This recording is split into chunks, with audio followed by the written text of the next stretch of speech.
മോത്തി മഴ മാറി നിൽക്കുകയാണ് എന്നത് തന്നെയാണ് ഏറ്റവും പ്രധാനപ്പെട്ട ആശ്വാസമായി കോട്ടയത്ത് പറയാനുള്ളത്.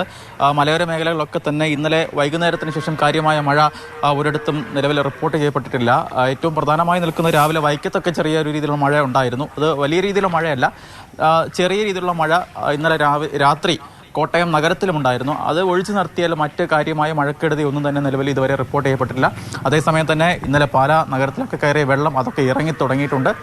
അതുപോലെ ഈ പടിഞ്ഞാറൻ മേഖലകളിലേക്കൊക്കെ വരുന്ന വെള്ളം അത് കാര്യമായി തന്നെ ഇറങ്ങി പോകുന്നതുമുണ്ട്. അതുകൊണ്ട് തന്നെ മലയോര മേഖലകളിൽ മഴ പെയ്യാത്ത സാഹചര്യത്തിൽ നിലവിൽ ആശങ്ക വേണ്ട എന്ന് തന്നെയാണ് ജില്ലാ ഭരണകൂടം അറിയിച്ചിരിക്കുന്നത്. അതേസമയത്ത് തന്നെ ജാഗ്രത വേണം.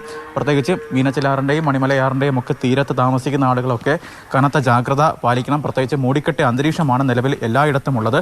ആ ഒരു സാഹചര്യത്തിൽ മഴ എപ്പോൾ വേണമെങ്കിലും പെയ്യാം. കാരണം ഇന്നലെയൊക്കെ നമ്മൾ കണ്ടതാണ്, വളരെ പെട്ടെന്നാണ് ഒരു വലിയ മഴ പൂഞ്ഞാർ ഭാഗത്തൊക്കെ പെയ്തത്. അതിനാൽ തന്നെ ആ രീതിയിലുള്ള ജാഗ്രത പാലിക്കണമെന്ന് ജില്ലാ ഭരണകൂടം അറിയിച്ചിട്ടുണ്ട്.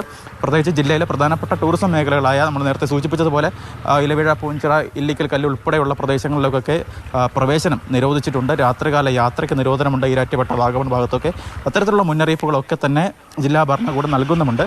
എന്തായാലും 11 ദുരിതാശ്വാസ ക്യാമ്പുകളാണ് നിലവിൽ ജില്ലയിൽ തുറന്നിട്ടുള്ളത്. അതിൽ ഏകദേശം 332 ആളുകൾ നിലവിൽ ക്യാമ്പുകളിൽ ഉണ്ട്. ശരി ഷിനോജെ.